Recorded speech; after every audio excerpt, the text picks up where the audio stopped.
Billionaire psycho ಭಾಗ 10. ಆರ್ಯನ್ ಅಪಹಾಸ್ಯ ಮಾಡುತ್ತಲೇ, ಹೌದು, ನಿನ್ನ ಈ ಕಾಂಟ್ರಾಕ್ಟ್ ಮದುವೆಯ ತಮಾಷೆ ನೋಡ್ತಾ ಇದ್ರೆ ನನಗೂ ನಗು ಬರ್ತಿದೆ ನಿಖಿಲ್. ಮದುವೆ ಮಾಡಿಕೊಂಡು ಒಂದೇ ಮನೆಯಲ್ಲಿದ್ದು ಅಪರಿಚಿತರಾಗಿ ಇರ್ತೀರಂತೆ. ಸರಿ ಸರಿ ಅಂತ ಹೀಯಾಳಿಸ್ತಾನೆ. ಆರ್ಯನ್ನ ಮಾತುಗಳನ್ನು ಕೇಳಿಸಿಕೊಳ್ಳದವನಂತೆ ಮಧ್ಯಾಹ್ನದ ಊಟದ ನಂತರ ನಿಖಿಲ್ ನೇರವಾಗಿ ತನ್ನ ಮಹಲಿಗೆ ಮರಳುತ್ತಾನೆ. ಮನೆಗೆ ಬಂದವನೇ ನೇರವಾಗಿ ಸ್ಟಡಿ ರೂಮ್ಗೆ ಹೋದ. ಭೂಮಿಕಾಳ ಬಳಿ ತೆರಳಿ, ಭೂಮಿಕಾ, ನೀವಿಬ್ಬರ ಮಧ್ಯೆ ಮಾತನಾಡಿಕೊಂಡಿದ್ದ ಆ ಒಪ್ಪಂದದ ಪತ್ರ ಇಲ್ಲಿದೆ. ಇದನ್ನು ಒಮ್ಮೆ ನೀನು ಸ್ವತಃ ಪರಿಶೀಲಿಸು. ಒಮ್ಮೆ ನೋಡು. ಈ ಷರತ್ತುಗಳ ಬಗ್ಗೆ ಏನಾದರೂ ನಿನಗೆ ಸಮಸ್ಯೆ ಇದ್ದರೆ ನಿಸ್ಸಂಕೋಚವಾಗಿ ಹೇಳು, ಬದಲಾಯಿಸೋಣ. ಅಂತಹ ಕಾಗದವನ್ನು ಅವಳ ಕೈಗೆ ಇಟ್ಟಿರ್ತಾನೆ. ಇದು ಇಂದಿನ ಭಾಗ. ನಿಖಿಲ್ ಸ್ವಲ್ಪ ಗಂಭೀರವಾಗಿ, ನೋಡು, ಇನ್ನು ಮುಂದೆ ನಾನು ಅತಿಥಿ ಕೋಣೆಯಲ್ಲೇ ಇರ್ತೇನೆ. ನಾವಿಬ್ಬರ ಮಲಗುವ ಕೋಣೆಯನ್ನು ನೀನು ಒಬ್ಬಂಟಿಯಾಗಿ ಆರಾಮವಾಗಿ ಬಳಸಬಹುದು. ಆಲ್ರೆಡಿ ನಿನಗೆ ಇದರ ಬಗ್ಗೆ ಹೇಳಿದ್ದೇನೆ. ಅದನ್ನು ಕೇಳಿದ ಭೂಮಿಕಾ ಆಶ್ಚರ್ಯಚಕಿತಳಾಗಿ, ಅವಳು ದೃಢವಾಗಿ, ಇದೆಲ್ಲವೂ ನನಗೆ ಬೇಕಾಗಿಲ್ಲ ನಿಖಿಲ್. ಒಂದು ವೇಳೆ ನನ್ನ ಸಲಹೆ ಏನಾದರೂ ಕೇಳುವುದಾದರೆ ನಾನು ಆ ಅತಿಥಿ ಕೋಣೆಯಲ್ಲೇ ಇರ್ತೇನೆ. ಆ ದೊಡ್ಡ ಮಾಸ್ಟರ್ ಬೆಡ್ರೂಮ್ ನಿನ್ನದೇ ಇರಲಿ. ನನಗೆ ಅದರ ಅವಶ್ಯಕತೆ ಖಂಡಿತ ಇಲ್ಲ. ಈ ಮನೆಯ ಪ್ರತಿ ಅಣು ರೇಣುವು ನಿನ್ನದೇ ಆಗಿದೆ. ಇದರಲ್ಲಿ ಪ್ರತಿಯೊಂದರಲ್ಲೂ ಕೂಡ ನಿನ್ನ ಶ್ರಮ ಇದೆ. ಅದರ ಹಕ್ಕನ್ನು ನಾನು ಕೇಳುವುದು ತಪ್ಪು ಅಂತ ಸ್ಪಷ್ಟವಾಗಿ ಹೇಳಿದ್ಲು. ಅವಳ ಮಾತಿನಿಂದ ಒಂದು ಕ್ಷಣ ಮೌನವಾದ ನಿಖಿಲ್, ಇಲ್ಲ ಭೂಮಿಕಾ, ಅದು ಸರಿಯಾಗಿ ಕಾಣೋದಿಲ್ಲ. ನೀನು ಒಂದು ಕೆಲಸ ಮಾಡಬಲ್ಲೆಯಾ? ಆದರೆ ನನ್ನಂತೆ ಅಂತ ಹೇಳಲು ಹೋಗಿ ನಿಂತವನು, ನಾನು ನಾಳೆ ಎಂದಿನಂತೆ ಬೆಳಗ್ಗೆ ಆಫೀಸಿಗೆ ಹೋಗ್ತಿದ್ದೀನಿ. ಅದು ಅವನಿಗೆ ಅದನ್ನು ಹೇಳಬೇಕು ಬೇಡವೋ ಅಂತ ಗೊತ್ತಾಗಿಲ್ಲ. ಸ್ವಲ್ಪ ಸಂಕೋಚ. ಒಂದು ವೇಳೆ ಶ್ರೀರಾಜ್ ಅಂದರೆ ನನ್ನ ತಂದೆ, ನಿಮ್ಮ ಮಾವನವರು ನಿನ್ನ ಕರೆ ಮಾಡಿ ನಮ್ಮ ಬಗ್ಗೆ ಏನಾದರೂ ವಿಚಾರಿಸಿದ್ರೆ ಅವರಿಗೆ ನಮ್ಮ ನಡುವಿನ ಈ ಕಹಿ ಘಟನೆಗಳ ಬಗ್ಗೆ ದಯವಿಟ್ಟು ಏನೂ ಹೇಳಬೇಡಿ. ಎಲ್ಲವನ್ನ ತುಂಬ ಜಾಣ್ಮೆಯಿಂದ ಸರಿಯಾಗಿ ನಿಭಾಯಿಸು. ನಿಖಿಲ್ ತನ್ನ ಧ್ವನಿಯನ್ನು ತುಸು ಮೃದುವಾಗಿಟ್ಕೊಂಡೇ ಹೇಳ್ತಾನೆ. ಪಾಪ, ಒಳ್ಳೆ ಹುಡುಗಿ. ಭೂಮಿಕಾ ತಲೆ ತಗ್ಗಿಸಿಯೇ ಉತ್ತರಿಸಿದ್ಲು, ಸರಿ ಅಂತ. ಅಷ್ಟನ್ನು ಹೇಳಿ ನಿಖಿಲ್ ತನ್ನ ಫೈಲ್ಗಳೊಂದಿಗೆ ಅತಿಥಿ ಕೋಣೆಯ ರೂಮ್ ಒಳಗೆ ಹೊರಟು ಹೋಗ್ತಾನೆ. ಆತ ಹೋದ ನಂತರ ಭೂಮಿಕಾ ಸೋಫಾದ ಮೇಲೆ ಕುಳಿತು ಕೈಯಲ್ಲಿದ್ದ ಆ ಒಪ್ಪಂದದ ಪತ್ರವನ್ನು ಬಿಚ್ಚಿ ಅತ್ಯಂತ ಜಾಗರೂಕತೆಯಿಂದ ಒಂದೊಂದೇ ಸಾಲನ್ನು ಓದಲು ಪ್ರಾರಂಭಿಸಿದ್ಲು. ಆ ಕಾಗದಲ್ಲಿದ್ದ ನಿಯಮಗಳು ಮತ್ತು ಷರತ್ತು ತುಂಬ ಸರಳವಾಗಿ, ಆದರೆ ಇಬ್ಬರನ್ನ ಕಟ್ಟು ಹಾಕುವಂತೆಯೇ ಇದ್ವು.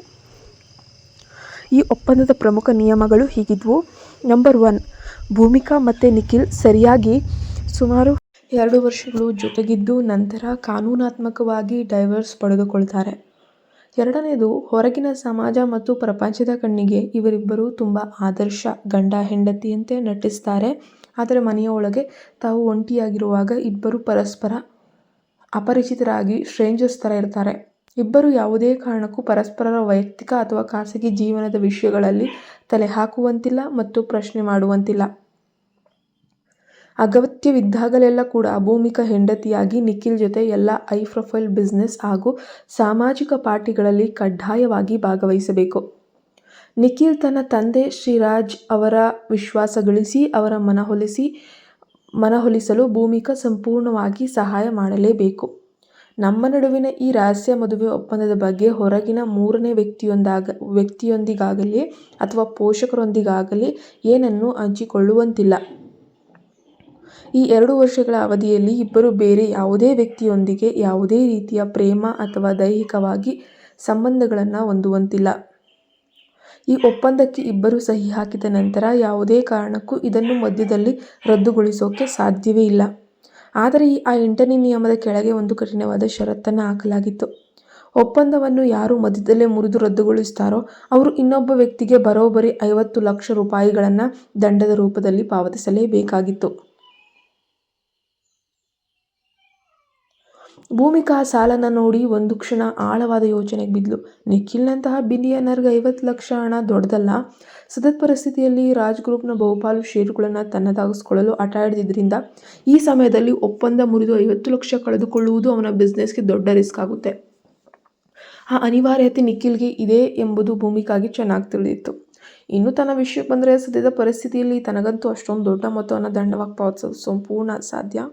ಹಾಗಾಗಿ ಹಣದ ಮತ್ತು ಬಿಸ್ನೆಸ್ ಈ ಭದ್ರಕೋಟೆಯ ಕಾರಣದಿಂದಾಗಿ ಇಬ್ಬರಲ್ಲಿ ಯಾರೂ ಕೂಡ ಈ ಒಪ್ಪಂದವನ್ನು ಮುರಿಯುವ ಸಾಹಸಕ್ಕೆ ಕೈ ಹಾಕೋದಿಲ್ಲ ಎಂದು ಅವಳು ಬಲವಾಗಿ ನಂಬಿದ್ಲು. ಭೂಮಿಕಾಗೆ ಒಪ್ಪಂದದ ಕೆಲವು ವಿಷಯಗಳ ಬಗ್ಗೆ ನಿಖಿಲ್ ಜೊತೆ ಮತ್ತೊಮ್ಮೆ ಮುಖಾಮುಖಿ ಮಾತನಾಡಬೇಕು ಅಂತಲೂ ಅನ್ನಿಸ್ತು. ಆದರೆ ಒಟ್ಟಾರೆಯಾಗಿ ನಿಯಮಗಳು ತನ್ನ ಮುಕ್ತಿಗೆ ದಾರಿ ಮಾಡಿಕೊಡ್ತವಲ್ಲ ಎಂದು ಭಾವಿಸಿದ್ದರಿಂದ ಅವಳು ಇನ್ನು ಯಾವುದೇ ಆಕ್ಷೇಪ ಎತ್ತದೆ ಸುಮ್ಮನಾಗಲು ನಿರ್ಧರಿಸ್ತಾಳೆ. ಅವಳು ಚಿಕ್ಕಂದಿನಿಂದಲೂ ಇದ್ದಾಗಲೂ ಅಷ್ಟೇ ಯಾವುದು ಸಣ್ಣ ಸಣ್ಣಕ್ಕೆ ವಿಚಾರಕ್ಕೆ ಗಲಾಟೆ ಮಾಡಿದವಳಲ್ಲ, ತಂದೆ ತಾಯಿಗೆ ನೋವು ಕೊಟ್ಟವಳಲ್ಲ. ಸುಮ್ಮನೆ ಸೈಲೆಂಟಾಗಿದ್ದ ಹುಡುಗಿ. ಮಾರನೇ ದಿನ ಮುಂಚಾನೆ ಅಕ್ಕಿಗಳ ಚಿಲಿಪಿಲಿ ಧ್ವನಿಯೊಂದಿಗೆ ಹೊಸದೊಂದು ದಿನದ ಆರಂಭ ಆಗುತ್ತೆ. ಎಂದಿನಂತೆ ರೀನಾ ಅಡುಗೆ ಮನೆಯಲ್ಲಿ ಬಿಸಿ ಬಿಸಿ ಉಪಹಾರವನ್ನು ಸಿದ್ಧಪಡಿಸಿ ಡೈನಿಂಗ್ ಟೇಬಲ್ ಮೇಲೆ ತಂದಿಡ್ತಾಳೆ. ವಿಚಿತ್ರ ಅಂದರೆ ಇಷ್ಟು ದಿನ ಒಬ್ಬರ ಮುಖ ಒಬ್ಬರು ನೋಡಲು ಇಷ್ಟಪಡದ ನಿಖಿಲ್ ಮತ್ತು ಭೂಮಿಕಾ ಇಬ್ಬರು ಇವತ್ತು ಒಂದೇ ಬೇಂಚಿನ ಮುಂದೆ ಎದುರು ಬದ್ರಾಗಿ ಕುಳಿತು ಅತ್ಯಂತ ಶಾಂತವಾಗಿ ಊಟ ಮಾಡಲು ಪ್ರಾರಂಭಿಸಿದ್ರು. ನಿಖಿಲ್ ತನ್ನ ತಟ್ಟೆಯಲ್ಲಿದ್ದ ತಿಂಡಿಯನ್ನು ನಿಧಾನವಾಗಿ ತಿನ್ನುತ್ತಾ ತನ್ನ ಧ್ವನಿಯನ್ನು ತುಸು ಮೃದುಗೊಳಿಸಿ ಕೇಳಿದ್ದನು. ಭೂಮಿಕಾ, ನಿನ್ನೆ ನಾನು ಕೊಟ್ಟ ಆ ಒಪ್ಪಂದದ ಪತ್ರವನ್ನು ನೀನು ಸಂಪೂರ್ಣವಾಗಿ ಓದಿದ್ಯಾ ಅನ್ಕೊತೀನಿ. ಹೌದು. ಭೂಮಿಕಾ ಈ ಬಾರಿ ಅವನ ಕಣ್ಣುಗಳನ್ನೇ ನೇರವಾಗಿ ನೋಡುತ್ತಲೇ ಧೈರ್ಯದಿಂದ ಉತ್ತರಿಸಿದ್ಲು. ಅದರಲ್ಲಿ ಬರೆದಿರುವ ನಿಯಮಗಳು, ಷರತ್ತುಗಳೆಲ್ಲವೂ ನಿನಗೆ ಸರಿಯಾಗಿ ಅನಿಸ್ತಿದೆಯಾ? ಏನಾದರೂ ಆಕ್ಷೇಪ ಏನಾದರೂ ಇದೆಯಾ? ನಿಖಿಲ್ ಕುತೂಹಲದಿಂದ ಕೇಳ್ತಾನೆ. ಹಾಂ. ಭೂಮಿಕಾ ಸಮ್ಮತಿಯ ಸೂಚಕವಾಗಿ ಕೇವಲ ಮೌನವಾಗಿ ಗುನುಗಿದ್ಲು. ಸರಿ, ಹಾಗಾದರೆ ಇವತ್ತು ಆ ಒಪ್ಪಂದದ ಪೇಪರ್ಗೆ ನಿನ್ನ ಸಹಿ ಹಾಕಿ ನನ್ನ ಸ್ಟಡಿ ರೂಮ್ಗೆ ಕಳಿಸ್ಕೊಡು ಅಂತ ನಿಖಿಲ್ ತನ್ನ ಮಾತನ್ನು ಮುಗಿಸಿದ್ದನು. ಸರಿ, ಹಾಗೆ ಮಾಡ್ತೇನೆ ಅಂತಾಳೆ ಭೂಮಿಕಾ. ಅದಾದ ನಂತರ ಅವರಿಬ್ಬರ ನಡುವೆ ಇಡೀ ಡೈನಿಂಗ್ ಹಾಲ್ನಲ್ಲಿ ಸಂಪೂರ್ಣ ಮೌನ ಆವರಿಸಿತು. ಇಬ್ಬರು ಯಾವುದೇ ಒಂದು ಮಾತನ್ನು ಕೂಡ ಆಡದೆ ಕೇವಲ ತಟ್ಟೆಯಲ್ಲಿದ್ದ ಊಟ ಮುಗಿಸುವುದರ ಕಡೆಗೆ ಗಮನ ಹರಿಸಿದರು. ಉಪಹಾರ ಮುಗಿದ ನಂತರ ನಿಖಿಲ್ ತನ್ನ ರೂಮ್ಗೆ ಹೋಗಿ ಆಫೀಸ್ ಬಟ್ಟೆಗಳನ್ನು ಧರಿಸಿ ಕಂಪ್ಲೀಟಾಗಿ ಸಿದ್ಧನಾಗ್ತಾನೆ. ಆತ ಬ್ರೀಫ್ ಕೇಸ್ ಹಿಡಿದುಕೊಂಡು ಸಭಾಂಗಣಕ್ಕೆ ಪ್ರವೇಶಿಸಿದ ತಕ್ಷಣ ಅಲ್ಲಿ ನಿಂತಿದ್ದ ಭೂಮಿಕಾಳ ಬಳಿ ಬಂದು, ಭೂಮಿಕಾ, ಇವತ್ತು ನೀನು ನನ್ನೊಂದಿಗೆ ನನ್ನ ಕಚೇರಿಗೆ ನನ್ನ ಆಫೀಸಿಗೆ ಬರಬೇಕಾಗ್ತದೆ. ಆ್ಯಂಡ್ ಅದರಿಂದ ನಿನಗೆ ಯಾವುದೇ ರೀತಿ ತೊಂದರೆ ಇಲ್ಲ ಅಂತ ಅನ್ಕೊತೀನಿ, ಸರಿಯಾ ಅಂತ ಕೇಳ್ತಾನೆ. ಅವನ ಮಾತನ್ನು ಕೇಳಿ ಭೂಮಿಕಾ ತೀವ್ರ ಗೊಂದಲಕ್ಕೆ ಒಳಗಾಗ್ತಾಳೆ. ಅವಳು ಆಶ್ಚರ್ಯದಿಂದ, ಆದರೆ ನಾನು ಯಾಕೆ ಇವತ್ತು ನಿಮ್ಮೊಂದಿಗೆ ಕಚೇರಿಗೆ ಬರಬೇಕು? ಒಪ್ಪಂದದ ಪ್ರಕಾರ ನಾನು ಕೇವಲ ಬಿಸ್ನೆಸ್ ಪಾರ್ಟಿಗಳಿಗೆ ಬರುವುದಾಗಿ ಒಪ್ಪಿದ್ದೆ ಅಷ್ಟೇ ಅಲ್ವಾ ಎಂದು ಪ್ರಶ್ನೆ ಹಾಕ್ತಾಳೆ. ಆಗ ನಿಖಿಲ್ ಒಂದು ನಿಮಿಷ ದೀರ್ಘವಾಗಿ ಉಸಿರಾಡಿ ಕಹಿ ಸತ್ಯವೊಂದನ್ನು ಒಪ್ಪಿಕೊಳ್ಳುವಂತೆ ಮಾತನ್ನು ಮುಂದುವರಿಸ್ತಾನೆ. ನಿನಗೊಂದು ವಿಷಯ ಗೊತ್ತಿರಲಿ, ಸದ್ಯ ಶ್ರೀರಾಜೆ ಮೀನ್ಸ್ ನಿನ್ನ ಮಾವನವರು ಅವರು ಕಚೇರಿಯಲ್ಲಿ ಇದ್ದಾರೆ. ಅಷ್ಟೇ ಅಲ್ಲ, ಅವರು ಸದ್ಯಕ್ಕೆ ನನ್ನನ್ನು ಕಚೇರಿಯ ಯಾವುದೇ ಬಿಸ್ನೆಸ್ ವ್ಯವಹಾರಗಳಲ್ಲಿ ಭಾಗವಹಿಸದಂತೆ ಸಂಪೂರ್ಣವಾಗಿ ನಿಷೇಧಿಸಿದ್ದಾರೆ. ಅದಕ್ಕೆ ಅವರು ನೀಡಿದ ಕಾರಣವೇನು ಗೊತ್ತಾ? ಆತ ಒಂದು ಕ್ಷಣ ಮಾತನ್ನು ನಿಲ್ಲಿಸಿದ. ಭೂಮಿಕಾಳ ಮುಖವನ್ನೇ ನೋಡಿದ್ದ.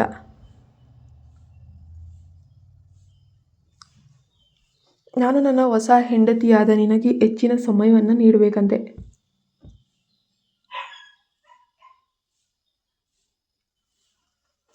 ಕಾರಣಕ್ಕೆ ನನ್ನನ್ನು ಆಫೀಸಿಂದ ದೂರ ಇಟ್ಟಿದ್ದಾರೆ. ಹಾಗಾಗಿ ಈಗ ಅವರು ನಿನ್ನನ್ನು ನನ್ನ ಜೊತೆಯಲ್ಲಿ ಕಂಡ್ರೆ ಬಹುಶಃ ನನ್ನ ಜವಾಬ್ದಾರಿಯನ್ನು ಮೆಚ್ಚಿ ನನ್ನನ್ನು ಕಚೇರಿಗೆ ಮುಖ್ಯ ಹುದ್ದೆಗೆ ಸೇರಿಸಿಕೊಳ್ಳುವ ಬಗ್ಗೆ ಯೋಚನೆ ಮಾಡ್ತಾರೆ. ನನ್ನ ಬಿಸ್ನೆಸ್ಗಾಗಿ ನಾಟಕ ಅನಿವಾರ್ಯ. ಅವನ ಅಸಹಾಯಕತೆ ಮತ್ತು ಪ್ಲ್ಯಾನ್ ಅರ್ಥ ಮಾಡಿಕೊಂಡ ಭೂಮಿಕಾ, ಸರಿ, ಒಪ್ಪಂದದ ಪ್ರಕಾರ ನಾನು ನಿನಗೆ ಸಹಾಯ ಮಾಡಲೇಬೇಕು. ನಾನು ಕೇವಲ 10 ನಿಮಿಷ ಸಮಯ ಕೊಡಿ, ನಾನು ನನ್ನ ಬಟ್ಟೆ ಬದಲಾಯಿಸ್ಕೊಂಡು ನಿಮ್ಮೊಂದಿಗೆ ಆಫೀಸಿಗೆ ಬರ್ತೀನಿ ಅಂತ ಹೇಳ್ತಾಳೆ. ಸರಿ, ಬೇಗ ಬಾ ಅಂತ ನಿಖಿಲ್ ಸೋಫಾದ ಮೇಲೆ ಕುಳಿತನು. ಭೂಮಿಕಾ ತನ್ನ ಕೋಣೆಗೆ ಹೋಗಿ ಅತ್ಯಂತ ನಾಜೂಕಾದ ಸುಂದರವಾದ ತಿಳಿ ಗುಲಾಬಿ ಬಣ್ಣದ ಲಾಂಗ್ ಡ್ರೆಸ್ ಧರಿಸಿ ಕೂದಲನ್ನು ಆರಾಮವಾಗಿ ಬಿಟ್ಟು ಬೇಗನೆ ಹಾಲನ್ನು ಪ್ರವೇಶಿಸಿದ್ಲು. ಅವಳು ದೇವತೆಯಂತೆ ಒಳಬರುತ್ತಿದ್ದ ಆ ದೃಶ್ಯವನ್ನು ಕಂಡ ನಿಖಿಲ್ ಒಂದೇ ಕ್ಷಣದಲ್ಲಿ ತನ್ನ ಇಡೀ ಜಗತ್ತನ್ನೇ ಮರೆತು ಕಣ್ಣು ಮಿಟುಕಿಸದೆ ಅವಳನ್ನೇ ದಿಟ್ಟಿಸಿ ನೋಡೋಕೆ ಶುರು ಮಾಡ್ತಾನೆ. ತಿಳಿ ಗುಲಾಬಿ ಬಣ್ಣದ ಆ ಸುಂದರ ಉಡುಪಿನಲ್ಲಿ ಅಪ್ಸರೆಯಂತೆ ಇಡುತ್ತಿದ್ದ ಭೂಮಿಕಾಳನ್ನೇ ನಿಖಿಲ್ ಮಂತ್ರಮುಗ್ಧನಾಗಿ ದಿಟ್ಟಿಸುತ್ತಾ ನಿಂತಿದ್ದ.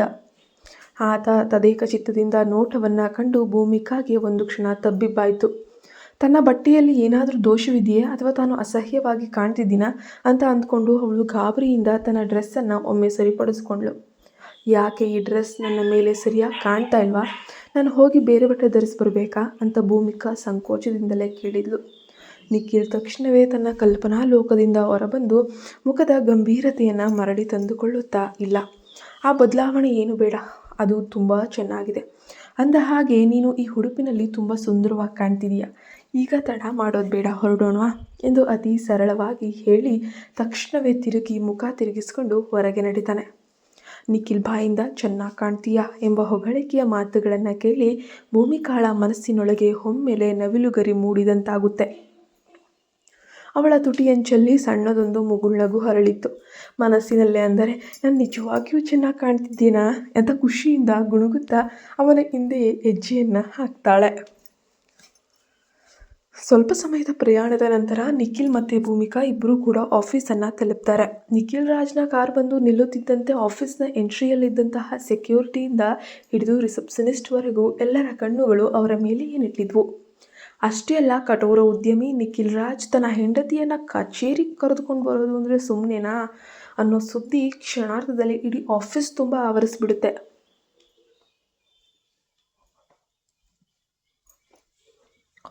ಆ ಕಚೇರಿಯ ಪ್ರತಿಯೊಬ್ಬ ಉದ್ಯೋಗಿಯೂ ಕೂಡ ಆ ಬಿಲಿಯನರ್ನ ರಹಸ್ಯ ಪತ್ನಿಯನ್ನು ನೋಡಲು ಅತ್ಯಂತ ಉತ್ಸಾಹಕರಾಗಿದ್ದರು ಮತ್ತು ಕುತೂಹಲದಿಂದ ಇಣುಕಿ ನೋಡ್ತಾನೆ ಇದ್ದರು. ನಿಖಿಲ್ನ ಮುಖ್ಯ ಕ್ಯಾಬಿನ್ ಇದ್ದದ್ದು ಬೃಹತ್ ಕಟ್ಟಡದ 32ನೇ ಮಹಡಿಯಲ್ಲಿ. ಅವರಿಬ್ಬರು ಅಲ್ಲಿಗೆ ಹೋಗಲು VIP ಲಿಫ್ಟ್ ಒಳಗೆ ಪ್ರವೇಶಿಸಿದ್ರು. ಆ ವಿಶಾಲವಾದ ಲಿಫ್ಟ್ ಸಂಪೂರ್ಣವಾಗಿ ಖಾಲಿಯಾಗಿತ್ತು.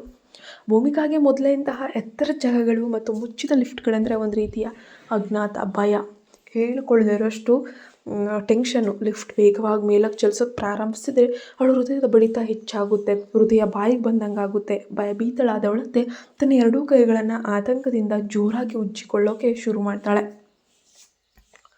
ಅವಳ ಮುಖದಲ್ಲಿನ ಅಸ್ವಸ್ಥತೆ ಮತ್ತು ಆತಂಕ ನಿಖಿಲ್ಗೆ ಸ್ಪಷ್ಟವಾಗಿ ಗೋಚರಿಸಿತು. ಅವಳ ಚಡಪಡಿಕೆಯನ್ನು ಗಮನಿಸಿದ ನಿಖಿಲ್ ಅವಳಿಗೆ ಇನ್ನಷ್ಟು ಹತ್ತಿರವಾಗಿ ಬಂದು ನಿಂತನು. ಮುಂಭಾಗದ ಕನ್ನಡಿಯನ್ನೇ ನೇರವಾಗಿ ನೋಡುತ್ತಾ ಅತ್ಯಂತ ನಿರಾಳವಾದ ಮತ್ತು ಆಪ್ತವಾದ ಧ್ವನಿಯಲ್ಲಿ ಹೇಳ್ತಾನೆ, ಭೂಮಿಕಾ, ರಿಲ್ಯಾಕ್ಸ್. ನೀನು ಯಾಕೆ ಇಷ್ಟೊಂದು ಹೆದರ್ತಿದ್ಯಾ? ನಾನು ನಿನ್ನ ಜೊತೆಯಲ್ಲೇ ಇದ್ದೇನಲ್ವಾ, ಇಲ್ಲಿ ಭಯಪಡಲು ಏನೂ ಇಲ್ಲ, ನಿಧಾನವಾಗಿ ಉಸಿರಾಡು ಅಂತ ಹೇಳ್ತಾನೆ. ಕೇವಲ ಅವಳ ಮುಖದಲ್ಲಿದ್ದ ಗಾಬರಿಯನ್ನು ನೋಡಿ ಚಡಪಡಿಸ್ತಿದ್ದೋನು ಆ ಹಿಂದಿನ ಭಾಗಗಳಲ್ಲಿ ಯಾಕೆ ಅಷ್ಟು ಕಠೋರವಾಗಿ ನಡ್ಕೋಬೇಕಾಗಿತ್ತು ಅಲ್ವಾ? ಲಿಫ್ಟು ತನ್ನ 32ನೇ ಮಹಡಿಗೆ ಬಂದು ನಿಂತು ಬಾಗಿಲು ತೆರೆದ ತಕ್ಷಣ ಎದುರಿಗೆ ಶ್ರೀ ರಾಜೆ ಅವರು ಕೈಯಲ್ಲಿ ಕಬ್ಬಿನ ಕೋಲು ಹಿಡಿದು ಗಂಭೀರ ಮುಖ ಹೊತ್ತು ನಿಂತಿದ್ರು. ನಿಖಿಲ್, ನಿನಗೆ ನಾನು ಆಫೀಸಿಗೆ ಬರಬೇಡ ಅಂತ ಹೇಳಿದ್ದೆ ತಾನೆ, ಮತ್ತೆ ಯಾಕೆ ಇಲ್ಲಿಗೆ ಬಂದಿದ್ದೀಯಾ? ಶ್ರೀರಾಜೆಯವರ ಗಡುಸಾದ ಧ್ವನಿ ಇಡೀ ಮಹಡಿಯಲ್ಲಿ ಪ್ರತಿಧ್ವನಿಸಿತು.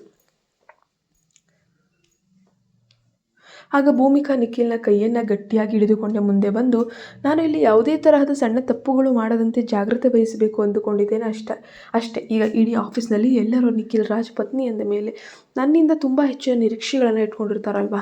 ಭೂಮಿಕಾ ಆತಂಕದಿಂದಲೇ ತನ್ನ ಮನಸ್ಸಿನ ಗೊಂದಲವನ್ನು ಹೇಳ್ಕೊಂಡ್ಳು. ಅವಳ ಮಾತನ್ನು ಕೇಳಿ ತುಟಿಯಂಚಿನಲ್ಲಿ ಸಣ್ಣದೊಂದು ಆಶ್ವಾಸನೆಯ ನಗು ಮೂಡಿತು. ಭೂಮಿಕಾ, ನೀನು ಆ ಅನಾಗತ್ಯ ವಿಷಯಗಳ ಬಗ್ಗೆ ಅಷ್ಟೊಂದು ಚಿಂತಿಸುವ ಅಗತ್ಯ ಇಲ್ಲ. ಇಡೀ ಜಗತ್ತಿಗೆ ಗೊತ್ತು ನಿನ್ನನ್ನು ಸ್ವತಃ ಶ್ರೀರಾಜೆಯವರೇ ಈ ಮನೆಗೆ ಸೊಸೆಯಾಗಿ ಆಯ್ಕೆ ಮಾಡ್ಕೊಂಡು ಬಂದಿರೋದು ಅಂತ. ಈ ಆಫೀಸ್ನಲ್ಲಿ ಯಾರು ಕೂಡ ನಿನ್ನನ್ನು ಎದುರಿಸಿ ಒಂದು ಸಣ್ಣ ಮಾತನ್ನು ಆಡಲು ಸಾಧ್ಯವಿಲ್ಲ. ಲಿಫ್ಟ್ ಬಂತು, ಹೋಗೋಣ ನಡಿ ಅನ್ನುತ್ತಾನೆ. 32ನೇ ಮಹಡಿಯಲ್ಲಿ ಲಿಫ್ಟ್ ಬಾಗಿಲು ತೆರೆಯುತ್ತಿದ್ದಂತೆ ನಿಖಿಲ್ ಮುನ್ನಡೆದರು. ಆ VIP ಮಹಡಿಯಲ್ಲಿ ಕೇವಲ ಕಂಪನಿಯ ಅತ್ಯುನ್ನತ ಹಾಗೂ ಪ್ರಮುಖ ಅಧಿಕಾರಿಗಳು ಮಾತ್ರ ಕೆಲಸ ಮಾಡ್ತಾ ಇರ್ತಾರೆ. ನಿಖಿಲ್ ತನ್ನ ಗಾಂಭೀರ್ಯದ ನಡಿಗೆಯೊಂದಿಗೆ ತನ್ನ ಹೆಂಡತಿಯನ್ನು ಕರೆದುಕೊಂಡು ಕಾರಿಡಾರ್ನಲ್ಲಿ ಸಾಗುವಾಗ ಅಲ್ಲಿದ್ದ ಪ್ರತಿಯೊಬ್ಬ ಉದ್ಯೋಗಿಯೂ ಕೆಲಸ ಬಿಟ್ಟು ಅವರನ್ನೇ ಬಹಳ ಆಶ್ಚರ್ಯದಿಂದ ಎಷ್ಟಾಗುತ್ತೋ ಅಷ್ಟು ಕಣ್ತುಂಬಿಕೊಂಡು ನೋಡ್ತಾ ದಿಟ್ಟಿಸ್ತಾ ಇದ್ದಾರೆ. ತಮ್ಮ ಈ ಕುತೂಹಲದ ನೋಟಗಳನ್ನು ಕಂಡು ನಿಖಿಲ್ಗೆ ತಕ್ಷಣವೇ ಸಿಟ್ಟು ನೆತ್ತಿಗೇರಿತು. ಆತ ಅಲ್ಲೇ ಹಠಾತ್ತನೆ ನಿಂತು ತನ್ನ ಗಡುಸಾದ ಧ್ವನಿಯಲ್ಲಿ, ನೀವೆಲ್ಲರೂ ನಿಮ್ಮ ಕೆಲಸ ಬಿಟ್ಟು ಇಲ್ಲಿ ಏನನ್ನು ನೋಡ್ತಿದ್ದೀರಿ? ನೀವು ಯಾರು ಇಲ್ಲಿಯವರೆಗೆ ಮನುಷ್ಯರನ್ನ ಕಣ್ಣಾರೆ ನೋಡಿಲ್ವೇನೋ? ಮೊದಲು ಎಲ್ಲರೂ ನಿಮ್ಮ ಕೆಲಸದ ಕಡೆ ಗಮನ ಹರಿಸಿ ಅಂತ ಜೋರಾಗಿ ಬೆದರಿಸ್ಬಿಟ್ಟ. ಅವನ ಸಿಂಹದಂತಹ ಧ್ವನಿ ಕೇಳ್ತಿದ್ದಂಗೆ ಇಡೀ ಕಾರಿಡಾರ್ ಕ್ಷಣಾರ್ಧದಲ್ಲೇ ಸೈಲೆಂಟ್ ಆಯಿತು. ಅಲ್ಲಿ ನಿಂತಿದ್ದವರೆಲ್ಲ ಎದುರಿ ಜಾಗ ಖಾಲಿ ಮಾಡಿ ತಕ್ಷಣವೇ ತಮ್ಮ ಕಚೇರಿ ಸೀಟ್ಗಳಿಗೆ ಓಡೋದು. ಇದೇ ಸಮಯದಲ್ಲಿ ಆಫೀಸ್ನ ಮುಖ್ಯ ಕ್ಯಾಬಿನ್ನಲ್ಲಿದ್ದ ಅವರ ತಂದೆ ಶ್ರೀರಾಜೆ ನಿಖಿಲ್ ತನ್ನ ಹೆಂಡತಿಯೊಂದಿಗೆ ಆಫೀಸ್ ಬಂದಿರುವುದನ್ನು ಗಾಜಿನ ಬಾಗಿಲಿನ ಮೂಲಕ ಕಣ್ಣಾರೆ ನೋಡ್ತಾ ಇದ್ರು.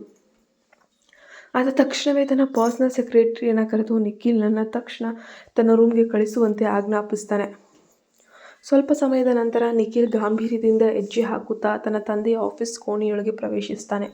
ಶ್ರೀ ರಾಜೆ ಅವರು ಟೇಬಲ್ ಎದುರು ನಿಂತು, ಮಿಸ್ಟರ್ ರಾಜೆ, ಈಗ ನನ್ನನ್ನು ಇಲ್ಲಿಗೆ ಯಾಕೆ ತುರ್ತಾಗಿ ಕರೆಸಿದ್ಯಾ ಅಂತ ತಿಳಿಸಬಹುದೇ ಅಂತ ನೇರವಾಗಿಯೇ ಕೇಳ್ತಾನೆ. ಶ್ರೀ ರಾಜೆ ತನ್ನ ಕೈಯಲ್ಲಿದ್ದ ಫೈಲನ್ನು ಕೆಳಗಿಟ್ಟು, ನಿಖಿಲ್, ನಾನು ಈಗಾಗಲೇ ಸ್ಪಷ್ಟವಾಗಿ ಹೇಳಿದ್ದೀನಿ ತಾನೆ, ಆದರೆ ನೀನು ಇವತ್ತು ಮತ್ತೆ ಇಲ್ಲಿಗೆ ಯಾಕೆ ಬಂದಿದ್ದೀಯಾ ಅಂತ ನಾನು ತಿಳಿದುಕೊಳ್ಬೋದಾ ಎಂದು ಗುಡುಸಾಗಿ ಪ್ರಶ್ನಿಸ್ತಾರೆ. ಅವರು ತಮ್ಮ ವಾಕ್ಯವನ್ನು ಮುಗಿಸುತ್ತಿದ್ದಂತೆ ಭೂಮಿಕಾ ನಿಧಾನವಾಗಿ ಬಾಗಿಲನ್ನ ತಟ್ಟಿ ಕೋಣೆಯ ಒಳಗೆ ಪ್ರವೇಶ ಮಾಡ್ತಾಳೆ. ಮಾವಯ್ಯ, ನಾನು ಒಳಗೆ ಬರ್ಬೋದೇ? ಭೂಮಿಕಾ ಅತ್ಯಂತ ವಿನಯದಿಂದ ಕೇಳಿದ್ಲು. ಅವಳ ಧ್ವನಿ ಕೇಳಿ ಶ್ರೀ ರಾಜೆಯ ಮುಖದಲ್ಲಿದ್ದ ಕೋಪ ಒಮ್ಮೆಲೆ ಮಾಯವಾಗಿ ಶಾಂತತೆ ಆವರಿಸಿತು. ಭೂಮಿಕಾ, ಅರೆ ಮಗಳೇ, ನೀನು ಇವತ್ತು ಆಫೀಸಿಗೆ ಬಂದಿದ್ದೀಯಾ ಅಂತ ಹೇಳಿದ್ರು. ಭೂಮಿಕಾ ನಿಧಾನವಾಗಿ ಒಳಗೆ ಬಂದು ನಿಖಿಲ್ನ ಪಕ್ಕದಲ್ಲಿ ಹೆಗಲಿಗೆ ಹೆಗಲು ಕೊಟ್ಟು ನಿಂತ್ಕೊಂಡ್ಳು. ಶ್ರೀರಾಜಿ ಅವರ ಮುಖ ನೋಡಿ ಕೈ ಮುಗಿಯುತ್ತಾ, ನಮಸ್ಕಾರ ಮಾವಯ್ಯ. ಆದರೆ ಇನ್ಮೇಲೆ ನಾನು ನಿಮ್ಮನ್ನು ಮಾವಯ್ಯ ಅನ್ನಲ್ಲ, ನನ್ನ ಸ್ವಂತ ಅಪ್ಪ ಅಂತಲೇ ಕರಿತೀನಿ ಅಂದ್ಲು ಮುದ್ದಾಗಿ. ಅವಳ ಆ ಮಾತು ಶ್ರೀರಾಜಿ ಅವರ ಹೃದಯವನ್ನು ಮುಟ್ಟಿತ್ತು. ಅವರ ಪಕ್ಕದಲ್ಲೇ ಕಟುಕನಂತೆ ನಿಂತಿದ್ದಂತಹ ನಿಖಿಲ್ನನ್ನು ಸಂಪೂರ್ಣವಾಗಿ ನಿರ್ಲಕ್ಷಿಸಿ ನೇರವಾಗಿ ಭೂಮಿಕಾಳನ್ನೇ ನೋಡುತ್ತಾ ಕೇಳಿದರು, ಹೇಗಿದೆಯಾ ಅಮ್ಮ ಭೂಮಿಕಾ? ಈ ನಿಖಿಲ್ ನಿನ್ನನ್ನು ಮನೆಯಲ್ಲಿ ಚೆನ್ನಾಗಿ ನೋಡ್ಕೊಳ್ತಾ ಇದ್ದಾನಾ? ಅಷ್ಟಕ್ಕೂ ನೀವಿಬ್ಬರು ಇವತ್ತು ಒಟ್ಟಿಗೆ ಆಫೀಸಿಗೆ ಯಾಕೆ ಬಂದಿದ್ದೀರಾ? ಇವತ್ತೇನಾದರೂ ನಿನ್ನನ್ನು ಇಲ್ಲಿಗೆ ಬರಬೇಕು ಅಂತ ಬಲವಂತ ಏನಾದರೂ ಮಾಡಿ ನಿನ್ನ ಬ್ಲ್ಯಾಕ್ಮೇಲ್ ಮಾಡಿ ಕರ್ಕೊಂಬಂದ? ನಿಜ ಹೇಳು ಮಗಳೇ.